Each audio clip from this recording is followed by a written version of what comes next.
Where were you? I was in Germany. Germany. Ready?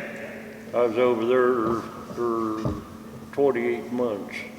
They come around 24 months with tour duty, and they come around. I still had 3 months to go, and they come around and asked me if I would stay another 4 months.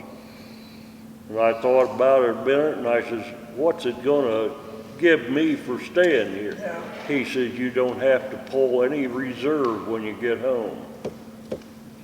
I said, that's 3 years. I'll take that. I had 2 years in active reserve when I got out. Yeah, I didn't have any. Yeah, we either had to go a year active reserve or a 2-year inactive. Well, my staying an extra 4 months in Germany Yeah. cut all that off of me. And Bob Godwin even asked me, he says, why didn't they ask me? And I says, because you was drafted. You only had 2 years. I had 3. Well, I had 4. Yeah. I had 4 plus 2 years inactive. Well, if we could backtrack just a little bit. Today, the purpose of being here is to pay tribute to Cold War veterans. You were the guys that held the fort down and had to be ready to go wherever. Right. Not everybody was sent to Vietnam. They couldn't send everybody to No. Vietnam or otherwise because they had to have troops ready to fight elsewhere. And it's a real pleasure to have Ron Powell, Larry Lamb, and Earl Cushman, all 3 veterans of the Cold War, here with us. And I'd like to give a shout out to our good buddy Bob Godwin, who has not been in the best of health here lately. And we'd love to have Bob here with us today, but he's a Cold War veteran, served his time in Germany. So without further ado, if Ron, why don't you tell us where you grew up and how you wound up in the military? Well, And your branch of service.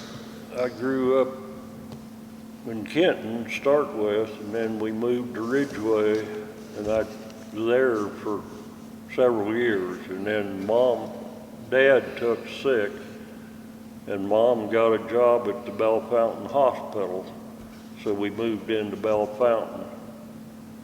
And then my brother Bob, he got laid off at Rockwell. He had a family, had a wife and a child, and I was in between. I couldn't find work, and he come to me one day and he says, Ron, why don't we go in the Army? Let's go. So we went over Lima to recruiter and passed all our tests and everything, and the recruiter says, how long you want to go? And I said, go for 6, I'll just stay in. And he says, why don't you try 3, try it out, see how you like it. And I think he knew the Vietnam War was starting, and he was trying to keep me out of it, I guess, is what my theory was. But my brother and I went in as buddy plan. We went to Columbus, and we swore in, and the recruiter over there come to me because I told him I wanted to go to Germany. I thought that's where my brother wanted to go too. He said there was a boy, Larry McCarter, from north of Columbus, was there wanting to join up, but he was only 17. And he said, if you would stay over a day so we could swear him in, then you would go, there was 5 or 6 of us going on to Fort Riley, Kansas. So we stopped at Fort Leonard Wood, Missouri. And I said, there was a whole train full of soldiers, except the rest of them were National Guard. We was the only 6 that was Army. And we went into this big auditorium, and the officer on the stage said all RAs over this side all National Guard over this side, and the 6 of us sat over there all by ourselves. So then we went through getting our uniforms and tests and shots, and it got to the point of getting funny. We took clothes that you could just throw away. I threw away all of them because we'd gotten clothes but no hats.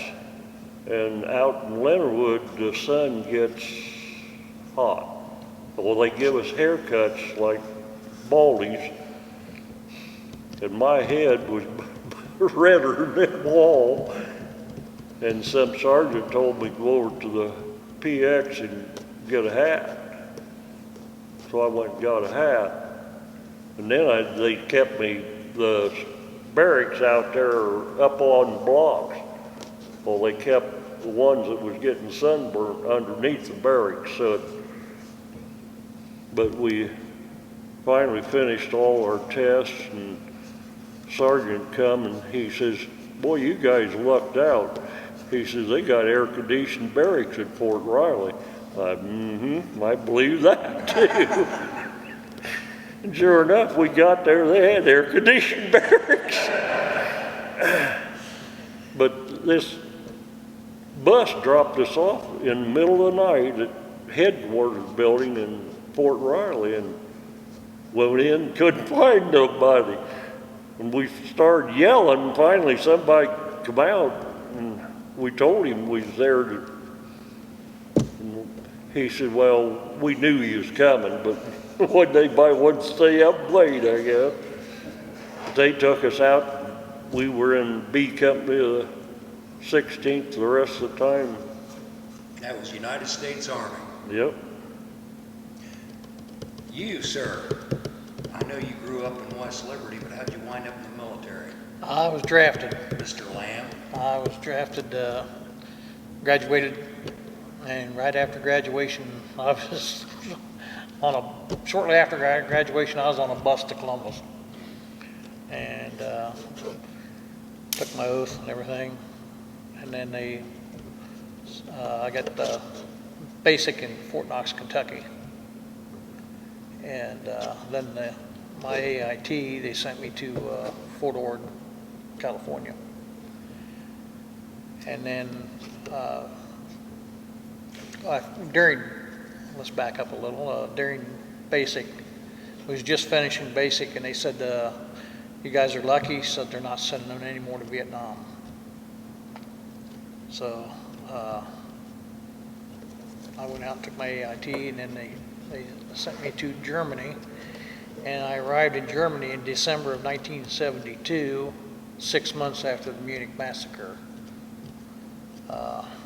So we was on alert, like all the time, it seemed like, because we didn't know if we was going to go with Israel to fight whoever, Arabs, and so we was on alert quite a bit, and so wife told me to throw this story in there. We would walk down the streets. We talking about the war and everything, how there was damage to different towns, and some of the older generation still held a grudge against Americans. We would walk into the street, walk down the street, because you had, unless you had a car or a lot of money to take the taxi, the train was the way to go. So that's the only place I ever went was PX in Frankfurt, and I had to take the train. So we'd go walking down the street to go to the train station, and the older people would be leaning out the door or the windows, and they would see us coming, and they would back up and shut the doors and windows until we walked by. That's how much they hated us. And I didn't like it there because of that fact that we wasn't welcome. I mean, the younger generation liked us because a lot of them had businesses, bars and discotheques and stuff, and they wanted our money. But the older generation, they didn't want us there at all. And I found out that we would go on maneuvers. Like I said, we was on alert. We might go out for a day. We might be out in the field for a month, who knows. And we'd have to go load up our trucks and go out and set up tents. We'd stay in tents and do our jobs. And I found out that I was in a tank unit, an armor unit. And if we tore up 1 foot of ground, the United States had to pay for that. And if they tore a tree down, a young sapling, we had to pay for the tree, for the life of that tree. Ducks and chickens fell into that too. I was talking about like $200 for a duck or a chicken. I don't know how much it was. I just know that we was told that the United States has to pay a lot of money for damaging stuff. You're out there with a tank, and so that was,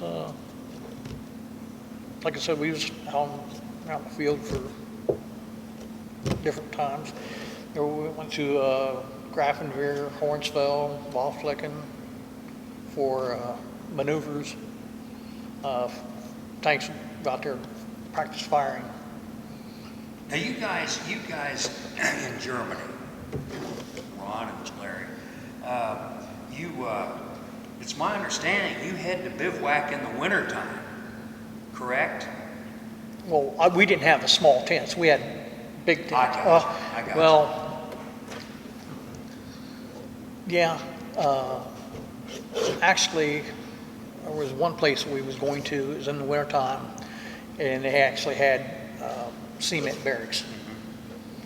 But to get there, you had to ride in the back of these trucks, and it was very cold. So you're riding back here in the back of a 5-ton. There's They no didn't heater. have heaters in the No truck. heaters. You're Or riding. the Jeeps.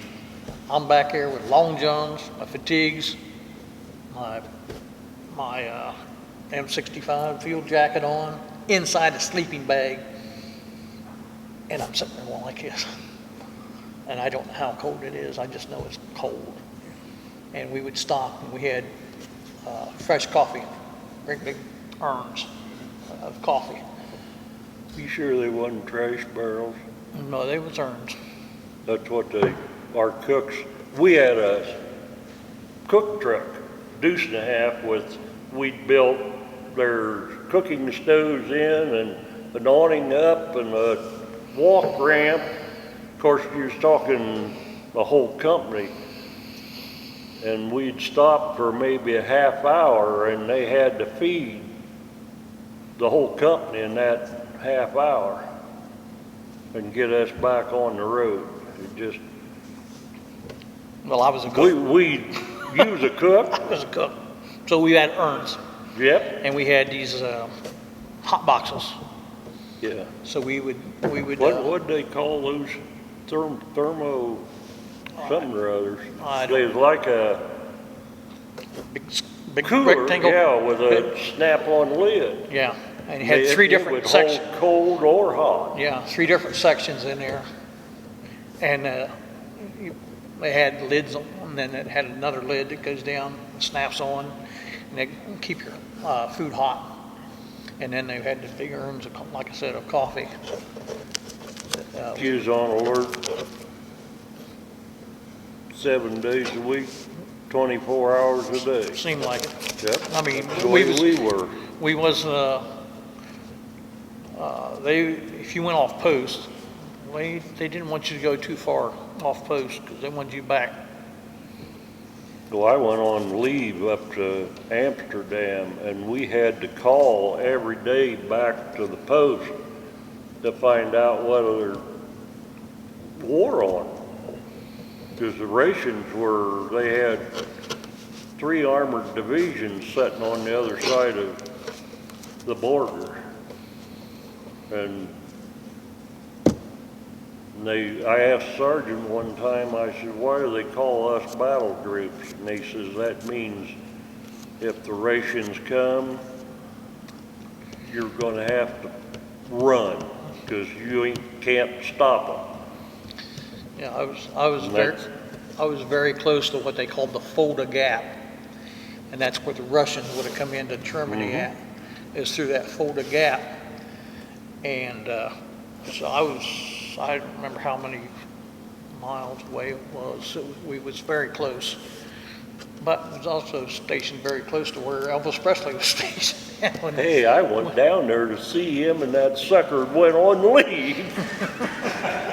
Bunch of us went the bus down there. Our ball team was playing his team, and got down there, and he wasn't there. He went on leave. He was stationed at Freiburg, Germany. And I was stationed at a place called Kirchgoins. We know that you two guys were in the Army, and both in Germany, and then Earl has got a little different story. We got Mr. Earl Cushman, and Earl, as I recollect, I think you grew up in Milford Center. Down Cable. Champaign County. Yeah. And your period of service was shortly after World War II, and you were in the United States Air Force. And how did you wind up in the Air Force? I more or less enlisted in the Air Force to keep from getting drafted into the Marines. If I'd have waited, another fellow and I graduated together, and if we would have waited like another couple of weeks, we'd have been drafted to the Marines. So we enlisted in the Air Force. We went to Sampson Air Force Base in Geneva, New York in October, which is a bad time to go up there. And I was up there for basic. They sent us home on a short leave over Christmas. And then I was sent to Biloxi, Mississippi, Keesler Air Force Base for radio school.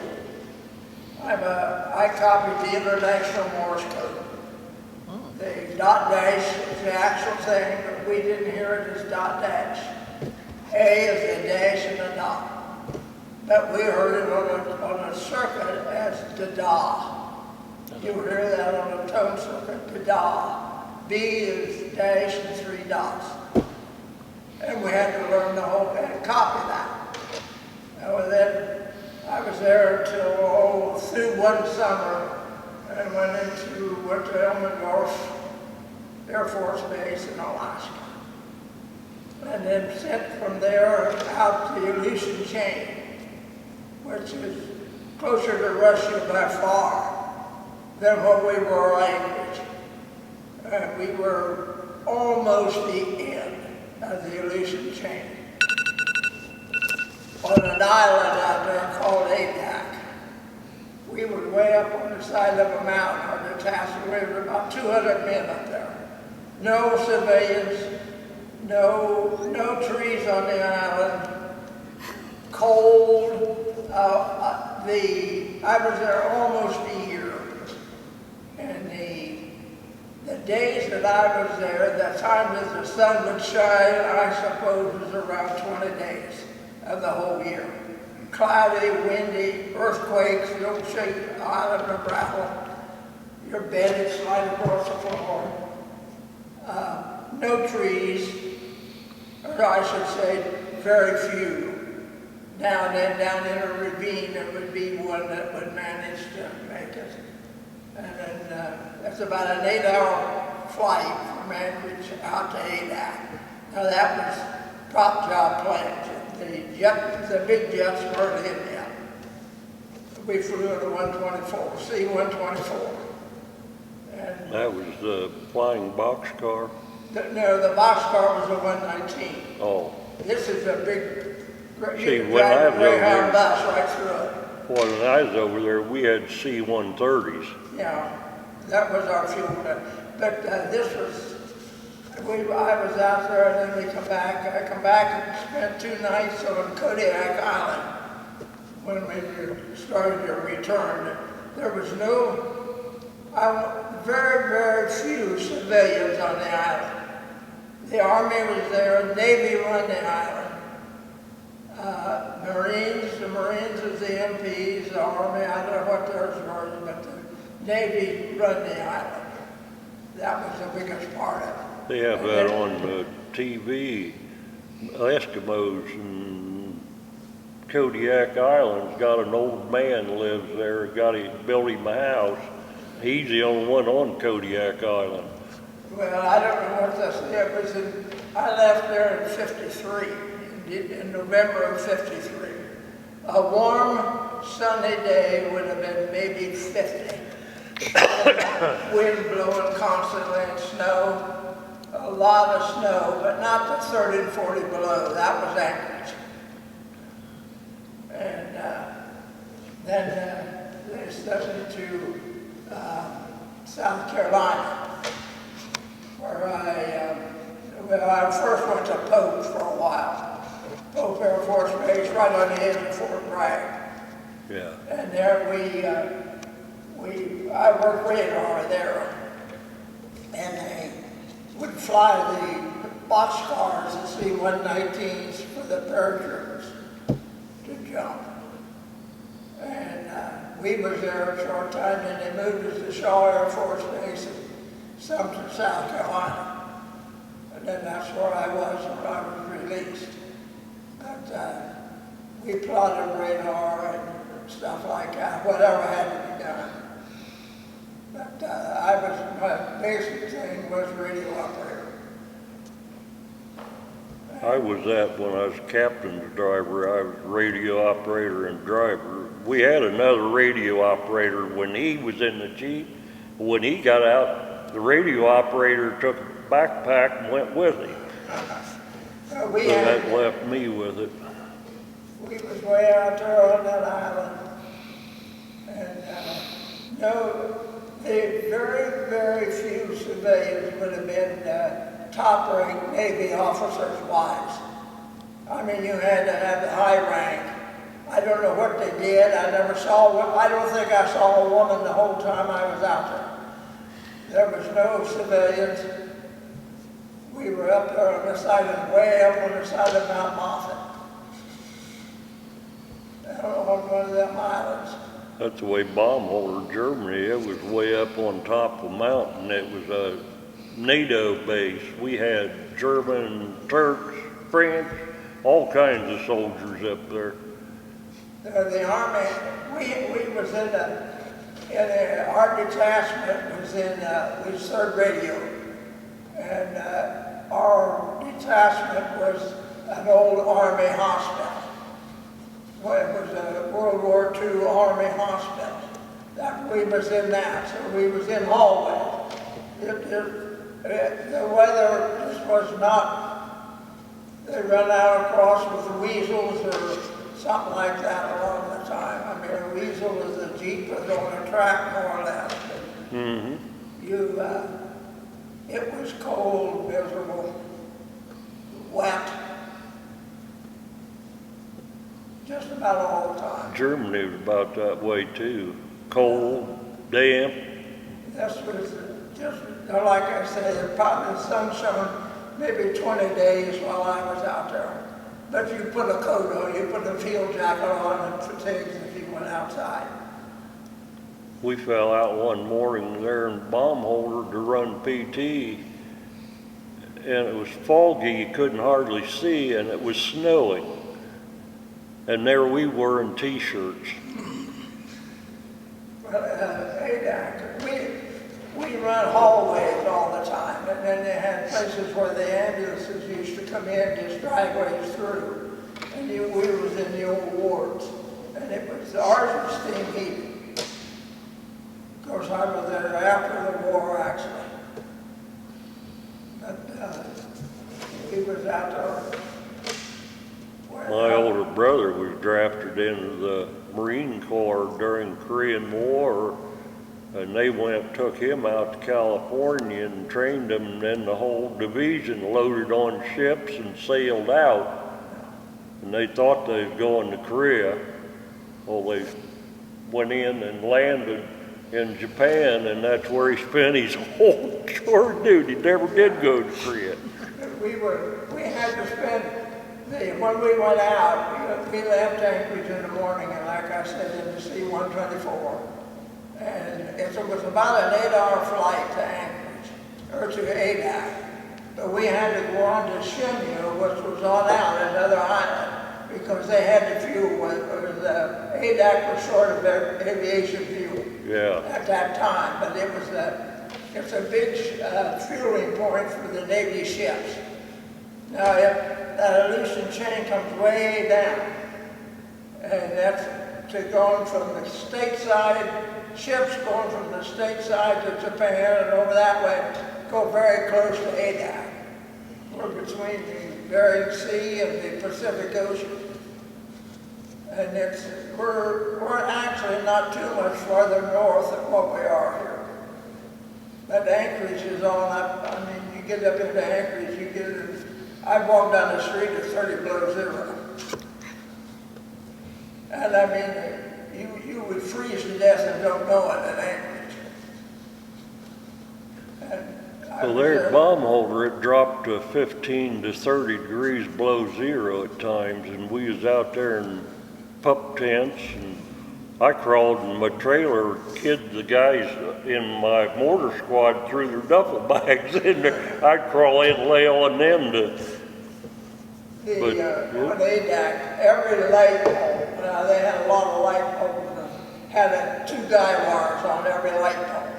The wind was so strong most of the time. The wind was just, every aircraft that come into Adak had to come in GCA. Had to come GCA. And you could be looking down there, and we could look right down on the runway. You could see fine, see a plane coming in, and in 5 minutes it'd be so fogged in you couldn't see your hand in front of your face. And so they had to come, everything had to come GCA.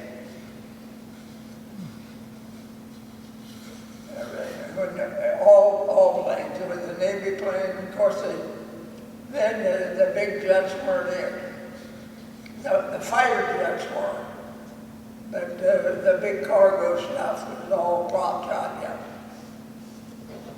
Yeah, we didn't have it even when I was in Germany. We didn't have jet fighters, but they didn't have any bigger planes. That's what we were. The C-130s, the boxcars, and even the Globemaster, that big one that had 2 decks.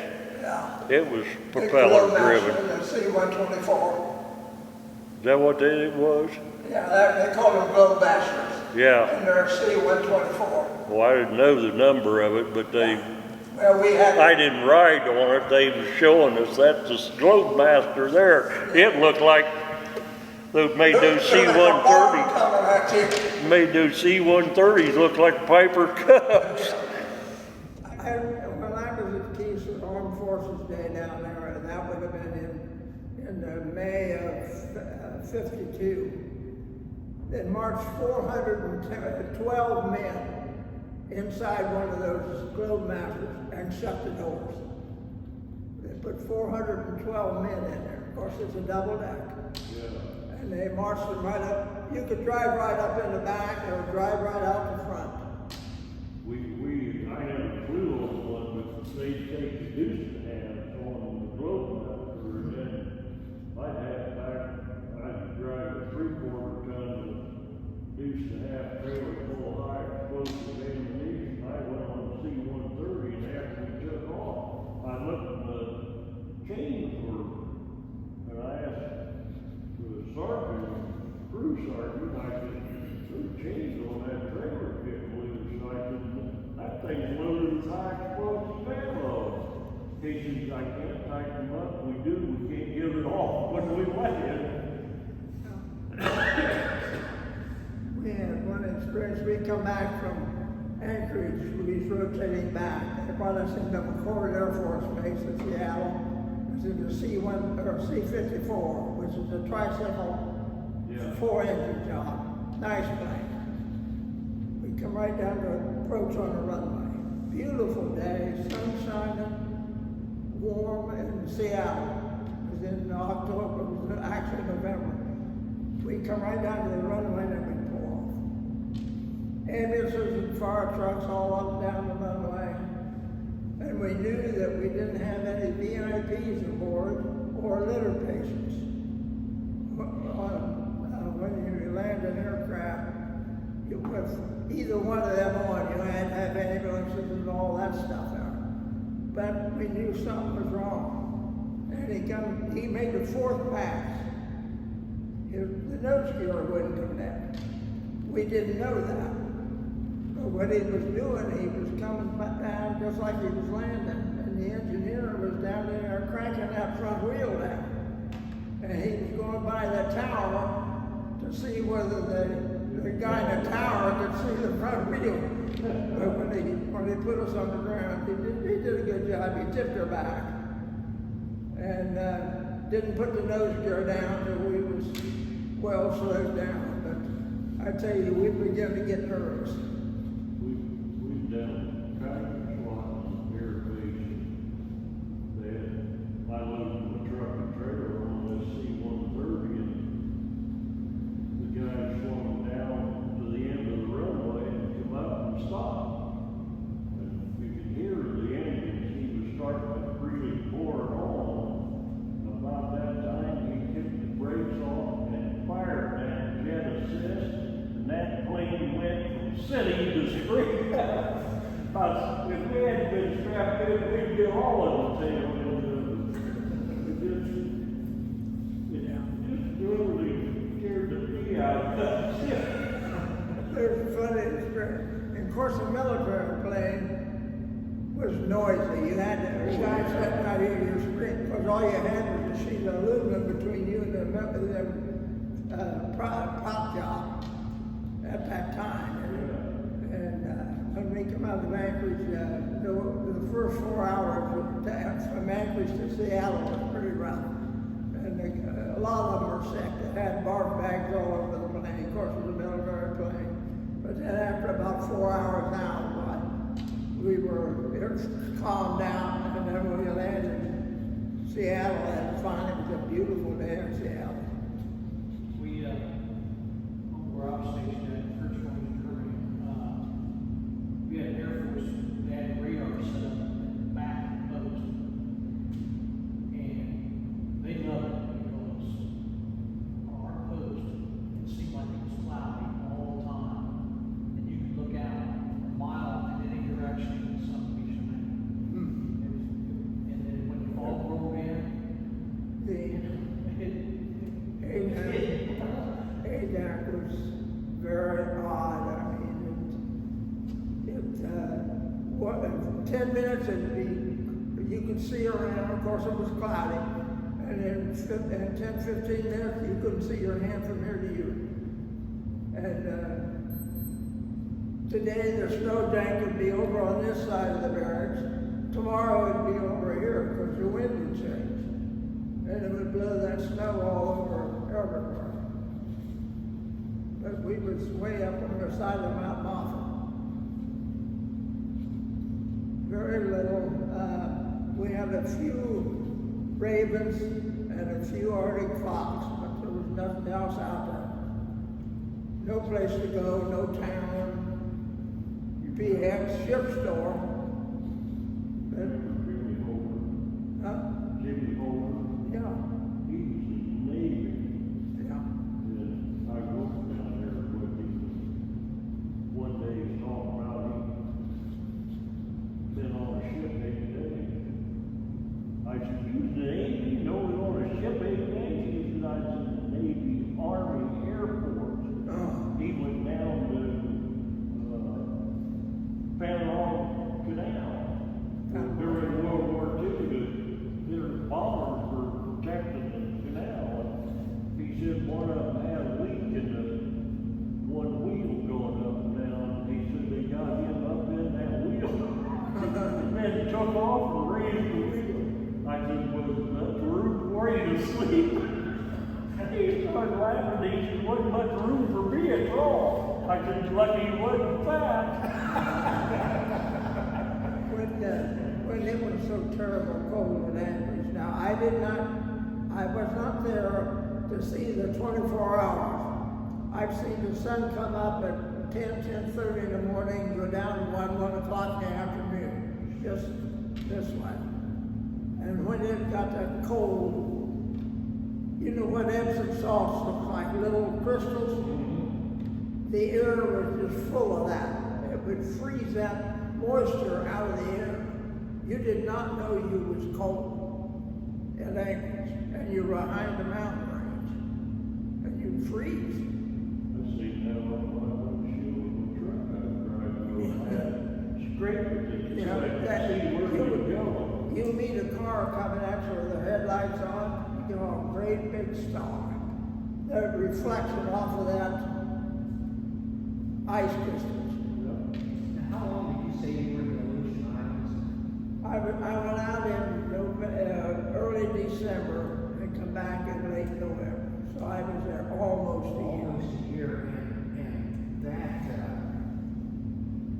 lack of sunlight, you know, how'd that affect you? Well, we were inside. You didn't go, all the time we went outdoors much was to where the ambulances would come through the driveways during the World War II. You would cross from here to that door outside. That's about all we were outside. I think that sounds like a really impressive place. Well, you got we worked 6-hour shifts, and we had regular chow and that kind of stuff. You worked 6 hours, and then you went. They had chow for us at midnight and that kind of stuff. She rested up. But yeah, you didn't get outdoors. Very few days would you get out because the weather was not fit to do it. And in the summertime, a lot of rain. Was there a lot of rain? But it was a barren place. Yeah, all that island. We was way up on the side of the mountain, Heated our, way up. well, as truck driver put our. And we could look right down on the Navy base. There was probably 250 of us up there. And we were all basically radio operators. The international code, I could remember the code easy. I had to work a while to copy it again. But the .dash code is the same thing. And I mean, just like they always say, you hear the SOS, well, SOS and Diddy did, da, Diddy did. I think everybody's heard that hundreds of times.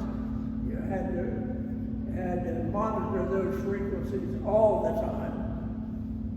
And that is, S is 3 dots, and O is 3 dashes. So you got that. And They worked on that system, but our radios we had were talk radios. yeah. But see, on a code, that international Morse code comes over a tone. You can send that halfway around the world. And if you latch on to your sender's transmitter, that tone don't change. Where if you talk, every letter you say goes this way. So you can copy the code through a lot of noise because you hear that transmitter and it keeps coming. It's that same tone. You can pick that up, maybe somebody's sitting right on top of you, but it's a high pitched tone. Yours might be a low pitch, or that transmitter don't change.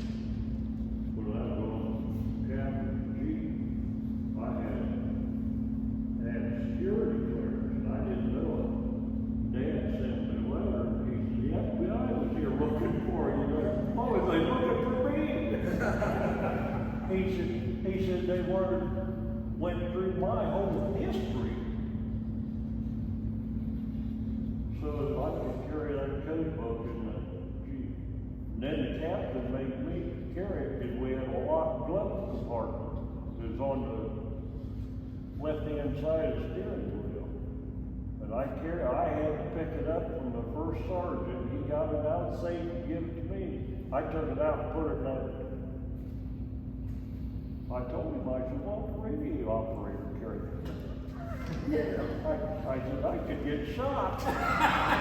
And, when I was out there, Russia still had the Moscow Molly.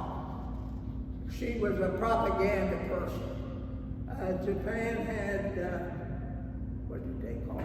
I knew what you told me. They would try to tear your morale down. And, I mean, we knew the frequency they were on, and we could hear them easy because we had Hamlin 600 receivers, or call them 51Js, which was pretty good receivers. And once in a while you'd run across this old woman, and she would just say, "Oh, your wives are out running around," and all that. And old Moscow Molly, they called her, and the Japanese one, I can't think what they called her. We could get them both. But they had over in Germany, NCOs had to run through this course. Well, they took our company out there, and the course was like a funnel. There's no way you could go through it and not get captured. Yeah. And we took one of the sergeants into the invest talk, and they had a chimney there that they put them in that they couldn't sit down, they had to stand up. And they had that one sergeant, they was telling him what his wife was doing back home, had him crying, and he knew it was all fake. Yeah, Tokyo Rose, that's what they called the Japanese one. Yeah. Tokyo Rose. And they would get some of the information, and you'd think they were right at it. I mean, I don't know what they had, but they would make up stories and that kind of stuff, and they beamed it at us. That's what these officers were doing to these guys. Yeah, Literally nasty. yeah. Put them in that damn chimney where they couldn't even sit down. Did you guys have girlfriends waiting on you back home? I know Larry did. I didn't at that time. I didn't know Martha until after we got back. Did you have a girl waiting on you back home, Ron? When I was overseas? Yeah. Nope. I'll bet you that was one weird experience when you left the Aleutian Islands and come back to the United States. You probably thought you went to heaven. Well, you got to, you slept a lot. We, at the end of our ward, there was a little room at the end. If you went to write a letter or something like that, you went out there with a desk, a couple chairs, just a little place. Which wasn't too bad. And, You probably flew, didn't you? Flew over and back? I went over on a ship and back. When I went over, it was dark. When I came back, it was daylight, and I'm looking down at the Atlantic Ocean, and I see this little, it looked like a little ship in bathtub, okay, And then years later, we took a trip, and we was up to Sault Ste. Marie, and I'm looking at this ore carrier coming through, and it just, I forget, Norway, I think it's Norway or Sweden. and the thing looking down on, And I'm sitting there looking at this ship and seeing these guys, and they look little. And you could board passage on those ships if you wanted to. Private people can go up through the locks on those freighters if you want to do it. The Darby had a motor launch for the captain, and we all decided if it sunk, he wasn't going to make it to that motor launch.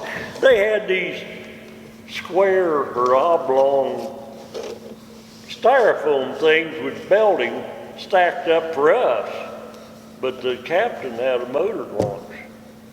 And I said, "That you gonna play hell getting in that motor launch?" But we, anyway, I was sitting there looking at this ship, and I thought, from one end to the other, and I said, that's what I saw in the ocean. This thing was so huge that I'm looking at, and when I'm flying over the Atlantic Ocean, it looked like a toy. Where did you fly from to get to Germany? Out of Kennedy wasn't it? Kennedy, Kennedy? That's Okay. where my brother. and that's where I flew came out back of. in, is Kennedy.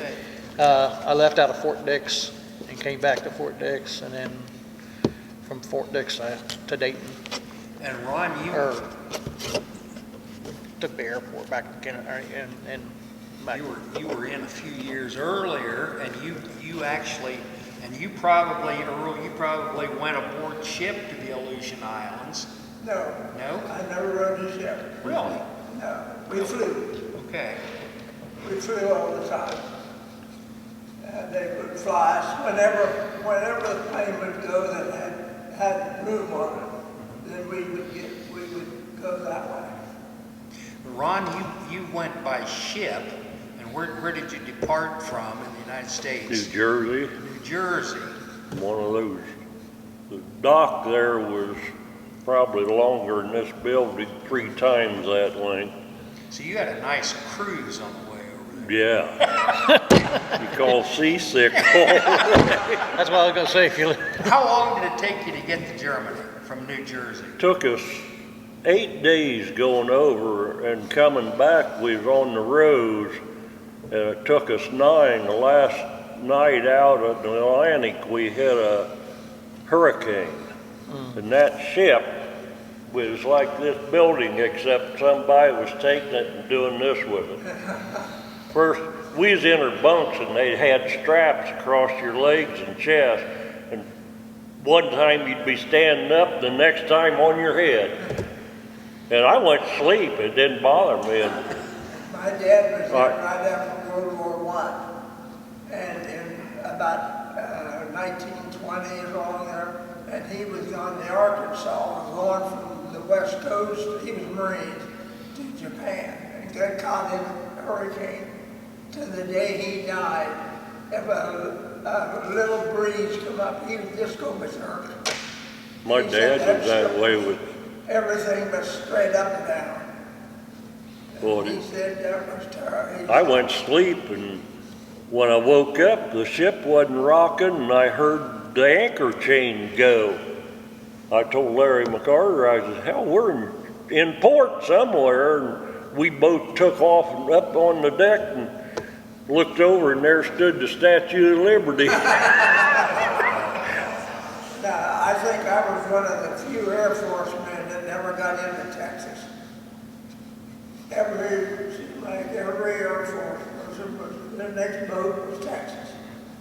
And they said you could stand in the sand in a dust storm and choke to death, or stand in mud to your knees and choke to death in a dust storm. And I never got stationed in Texas. I was out Fort Riley, and we was marching, and it rained that morning, and you could take your toe and kick into that mud and kick dust up. Everybody, it seemed like everybody in the Air Force had to go through Texas. That's where Floyd Ash went. That's where he was stationed, was A lot Texas. just about everybody went to Texas at one time or another. But I never got to Texas. Now, where'd you guys go? Okay, you went to Fort Knox to basic. Fort Knox to And basic. then where did you go to cook school? AIT was in Fort Ord, California. Fort Ord, California. Yeah. First time I ever been on a plane was. And then you went to Germany. How'd you do over that No, way or over no, I this got to come back. I got a couple weeks leave, way? Oh, okay. and then went to Dayton, and Well, what was it like? What was it like learning? Had you done any cooking or anything like that? I was working at DeJolee's, and then I left there and went. Right, so they cook. And when we went to basic, we went to a lot of classes. The Air Force did. A lot of classes. And then you went back a while, and you were qualified for different categories.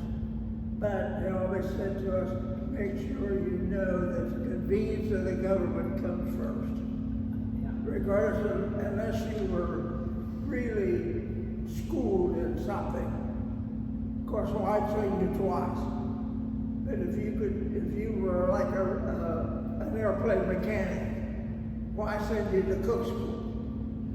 But in the Air Force, if you didn't pass anything else, you went to the cooks. That was the Air Force way of doing it. If you was whatever you were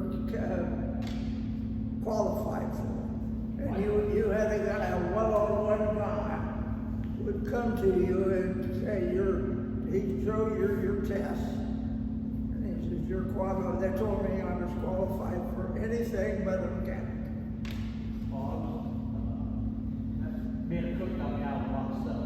We did full guard duty, Yeah. and we did clean the barracks. Yeah, I know the other We branches, did clean the restrooms, right? the other branches went the other way. But the Air Force, if they flunked about everything else, they went to the cooks. Now, so basically you learned how to cook from scratch when you went to Fort Ord? Yeah, quantities, a lot of Now, quantities. do you enjoy cooking now? Now, you probably took cooking the second, Big pardon? you probably took the cooking in the second, what they call it, band basic. We just had one, Well, we went through basic, we went through basic. which taught you how to shoot the rifle, do Right. all this stuff, and then the second basic, That's what they they call it put you AIT. They call it into AIT. They call it AIT, it's Advanced Individual Yeah, Training. right. And that's where I learned how to cook our cooking quantities the Army way. Now, when we was in ADAC, we got our rations off of the Navy. One time we'd get a whole bunch of, maybe a whole rabbit, chicken, blocks of hamburger about that long and about that big square that was all brown, but about that much in the middle, freezer burn. Whatever the Navy had, maybe it was sheep. We get it for a week. Every Friday we had some sort of fish. If he could stand to getting a job. That salmon, they'd feed us that steak salmon. Stink, you couldn't understand it. But you had fish. At that time, of course, the Catholics had to have fish. Our super agents had a can about that, Oh, yeah. like that coffee cup with 3 greasy hamburgers. And I mean greasy. You could take the top off, you couldn't shake them out of the can. At Anchorage, when we was Anchorage, there was one day a week, I believe it was Thursday. They would dump those sea rations in the big lime pans and heat it. And we would eat sea rations to keep the stock from spoiling. I mean, that's what you had, was sea rations. But they heated them up and doctored them up, and they weren't bad. Well, the cooks in our outfit liked the sea rations because they just passed the boxes out to the troops. Well, they would open ours up there in Anchorage and open them out, and then they would heat them and they'd doctor them up. But one day a week we would have sea rations, and that way the stock they didn't lose it. When we was out on work, we'd go out, we'd load up our trucks and stuff. And if we didn't have time, we had to get sea rations. And we fire up the stove. Stoves were gasoline stove, believe it or not. And we had to fill them up with air off the diesel trucks. And if you're on fire, you're up to 4:30. You know, I got 4:30. I like the road. hated smelling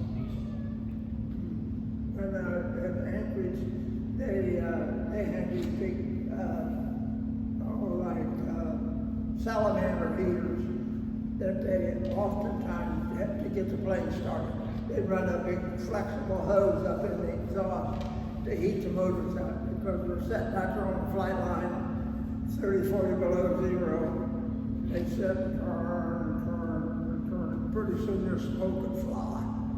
Then they, I remember real cold. Yeah.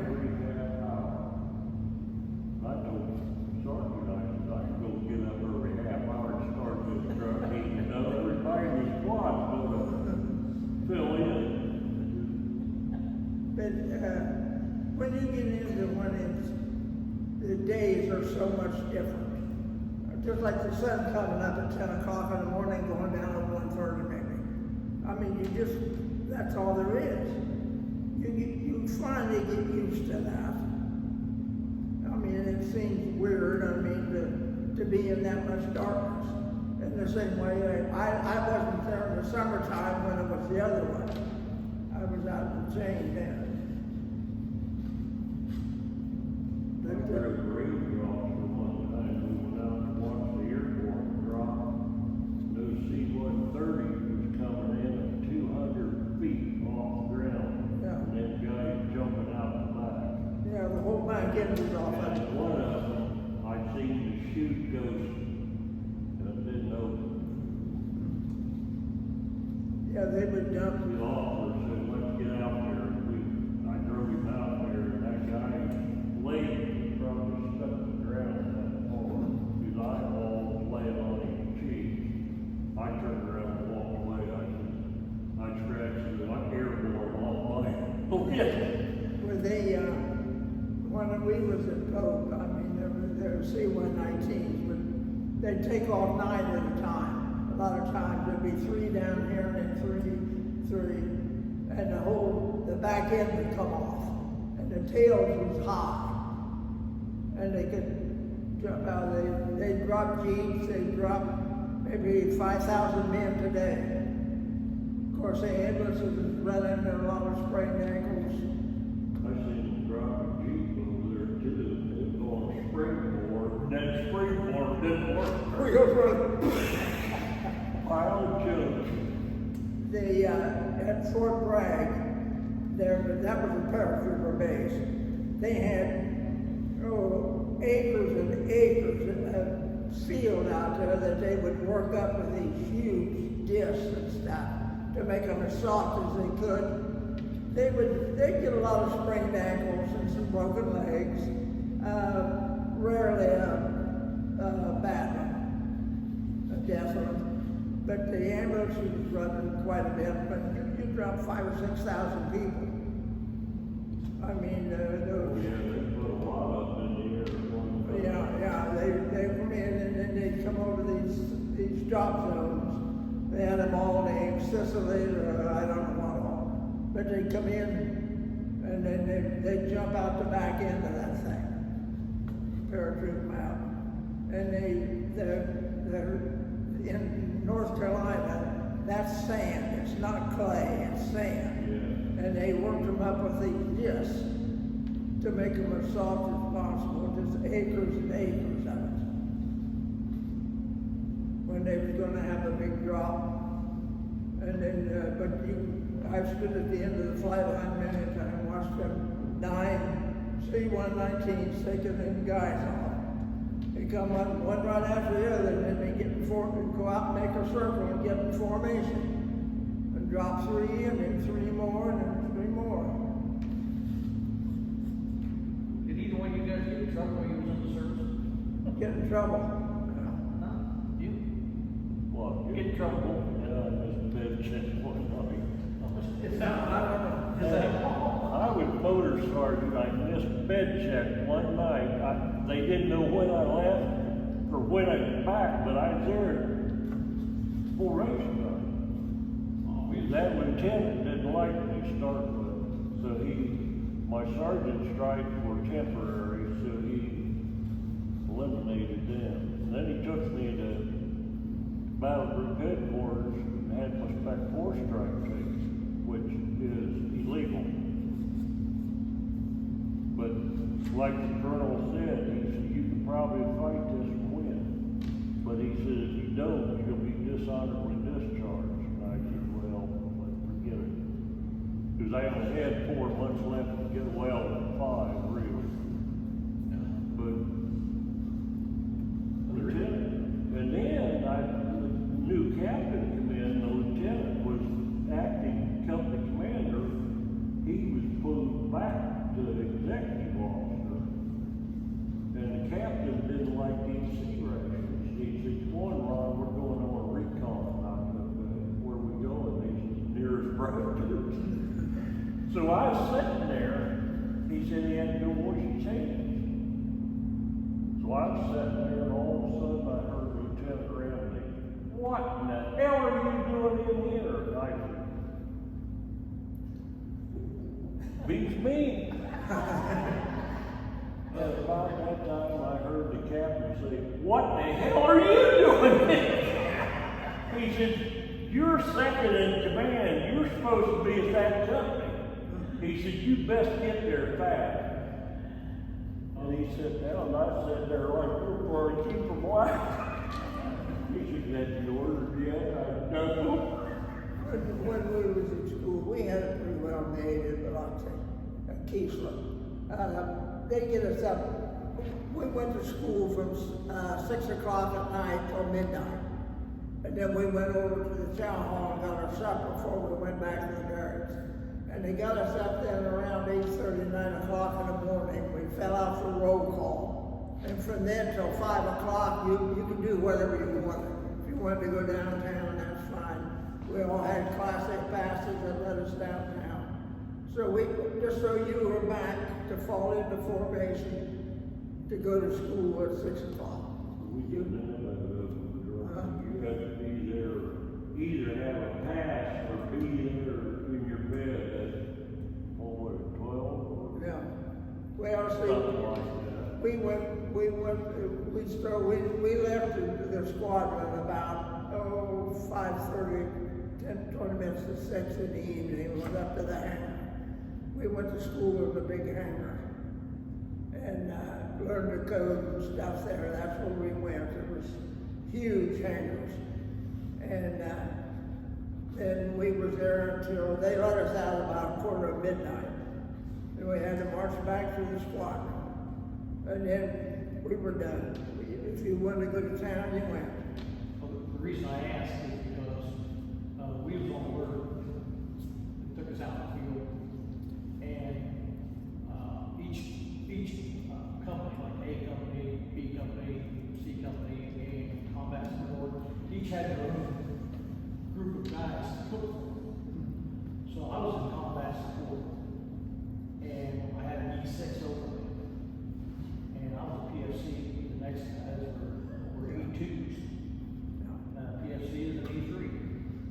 Well, the E6, his wife was coming over, but he was going to be in Germany for a while, so his wife was coming over to stay with him. So that left me in charge.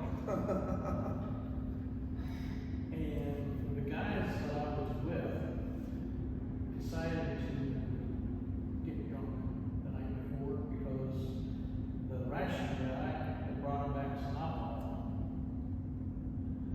And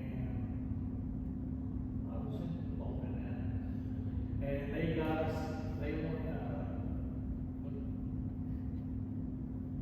sergeant, head sergeant,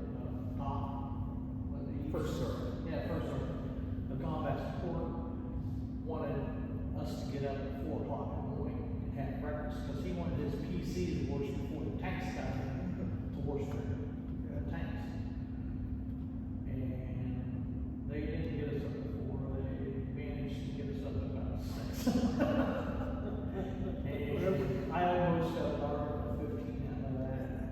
And I didn't, but I was awful close. Then they changed me over to an alpha company and got a letter of recommendation out of that. Then we would get home get back to the barracks after school. If you had books, you went through the barracks and left them, and then we just fell out. We went anywhere and just walked across the street to the town hall, and they had a regular supper for us. I mean, there was cooks there that had it, and then we could go, we had breakfast in, I don't know, maybe from like 9:30 to 10 or 8:30 or 10 o'clock, something like that. You could go anytime. Go over to the chow hall and get your breakfast when they got us up. Then you could go in the middle of the afternoon and get your lunch. We worked from 4 o'clock in the morning till 1 in the afternoon, and then we got the rest of the day off, and then go in at 11 and work till about 7 in the evening. And but somebody